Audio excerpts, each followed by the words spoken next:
11월 5일 날 기소가 됐잖아요. 그러면 11월 6일 날이 다음 날이니까 교인들이 모여서 이제 담임 목사가 법의 심판을 이제 제대로 받는 재판에 들어갔다. 교회 회복을 위해서 우리 기도회를 합시다. 거기 보면 여성도분이 기도할 때 그 머리 허연 목사라는 사람이 자리에서 일어나서 그 여자분을 거의 유도 소매잡기 허리 돌리기 해서 그냥 잡치기로 넘겨버렸고 붕 떴어요. 그쪽에 뒤에 그 대리석 계단에 머리 안 붙인 게 다행이고요. 네. 저분은 4주 진단 받아 지금 아직도 병원에 꼬리뼈 골절이 일어났거든요. 경기도 성남시 분당에 있는 갈보리 교회 신도들이 교회에 문제가 좀 있다 이런 취지로 제보를 해주셨는데, 자, 박 변호사님. 자, 교인 수가 1만 명 정도 되는 갈보리 교회인데요. 상당히 대형 교회죠. 자, 2년 전부터 담임 목사의 횡령이 지금 문제됐던 상황입니다. 논란의 중심에 있는 담임 목사가 2002년도에 부목사로 부임을 했는데 2014년부터는 담임 목사로 재직 중인데, 문제가 2014년도에 갈보리 선교원, 아마 이 교회의 부설 유치원이었던 것 같아요. 이것을 운영하는 과정에서 2016년부터 주식회사로 전환이 됐는데 담임 목사가 이 교회 이 선교 유치원에 지분을 50% 가지고 있고 요 운영하는 과정에서 횡령이 있었다는 얘기입니다. 근데 이게 검찰이 직접 기소까지 한 사건이라고요? 그렇습니다. 단순히 이 신도들 사이에서의 문제 제기 수준에 그치는 건 아닌 것 같아요. 유죄 판결이 나온 건 아니지만 수사기관이 계속해서 수사를 하면서 뭔가 문제가 있다는 지적들은 하고 있습니다.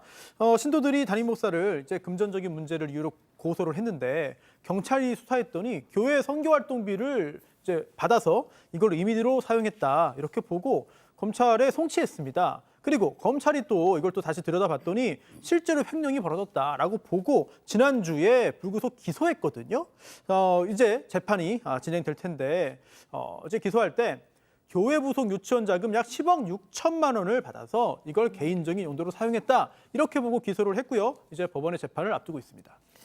자, 그러니까 이제 담임 목사 측과 이 반대 측 이제 갈등이 계속 진행이 된 겁니다. 그런데 이제 검찰의 기소 소식이 전해진 뒤에 교회 안에서 했던 거죠. 체크포인트 짚어보죠.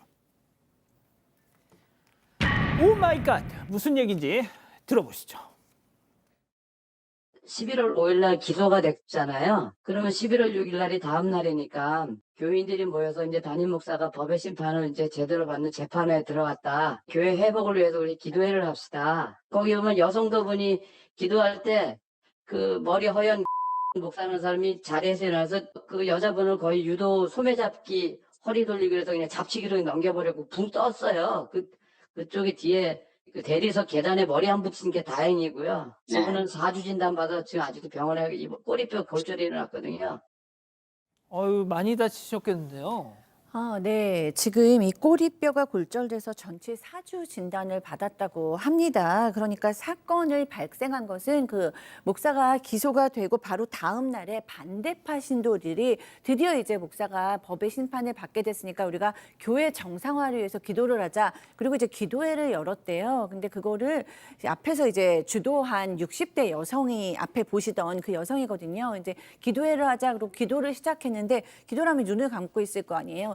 그 사이에 이제 부목사라는 맨 앞에 앉아있던 사람이 나타나서 저 여성을 내동댕이를 쳤는데 그 강도가 지금 보다시피 좀 너무 심하죠. 그래서 놀란 또 교인들이 앞에 나와서 이 또 부목사를 또 잡기도 하고 고성이 벌어지기도 하고 뭐 이런 상황이라고 합니다.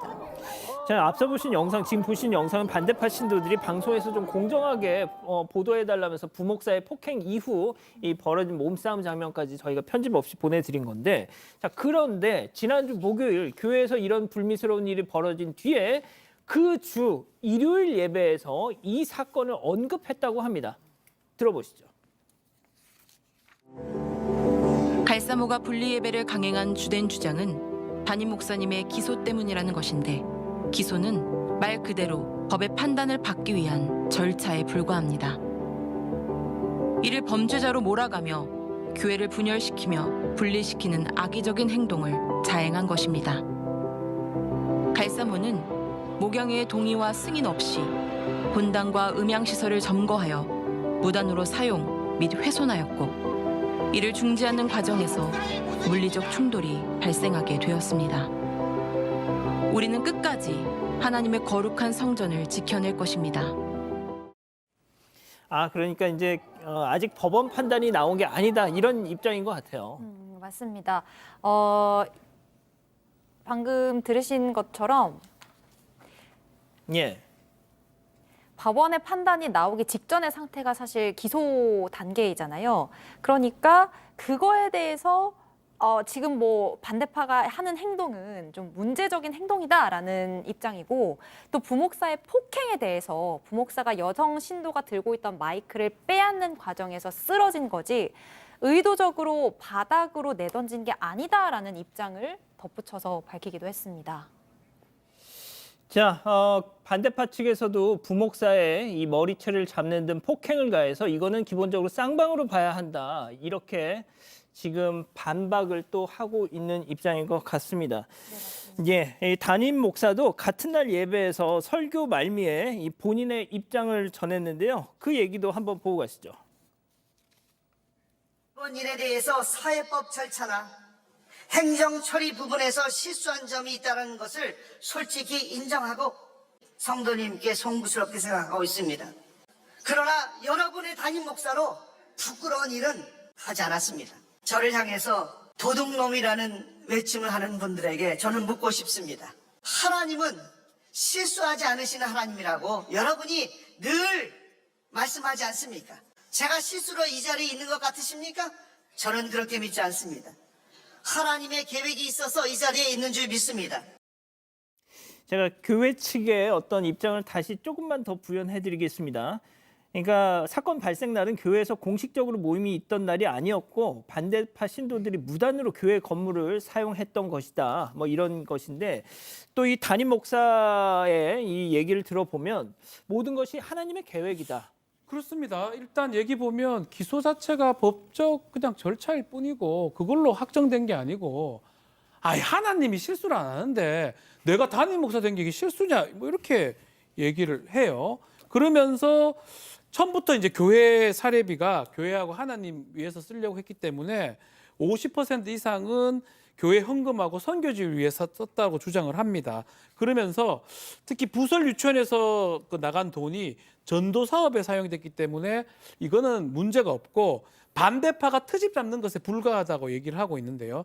업무 사행령이 불기소 종결됐다고 하는데 사실은 종결된 게 아닌데도 아마 다른 두 건 기소된 내용은 그 얘기는 빠진 채로 아마 단순하게 자기한테 유리한 것만 정보를 전달한 것으로 보입니다. 자, 그런데 이제 뭐 이런 식의 갈등이 기존 뭐 개신교단에서 많이 벌어지지 않습니까? 자, 그런데 이제 이게 어떻게 보면 담임 목사의 개인 소유물은 아니잖아요, 교회가. 그렇습니다.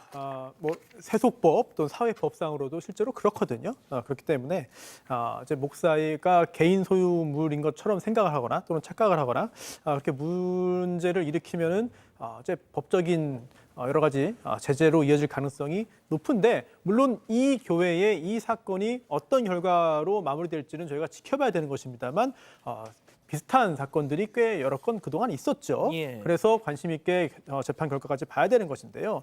반대파 신도들은 여러 차례 목사 사퇴를 요구하면서 시위도 벌였습니다. 그런데 이제 교회 측에서는 이 주도한 신도들을 출교 조치도 했거든요. 이 출교라는 게 교인 자격을 아예 박탈시키는 거잖아요. 굉장히 아주 중한 그런 처분인데 그래서 반대편에서 이 출교당한 교인들이 그냥 있지 않고 이거 억울하다, 이거 문제 있다, 출교가 이게 부당하다라면서 가처분 신청해서 또 가처분 결정을 받아냈습니다. 그래서 교회로 돌아오는 일도 있었거든요.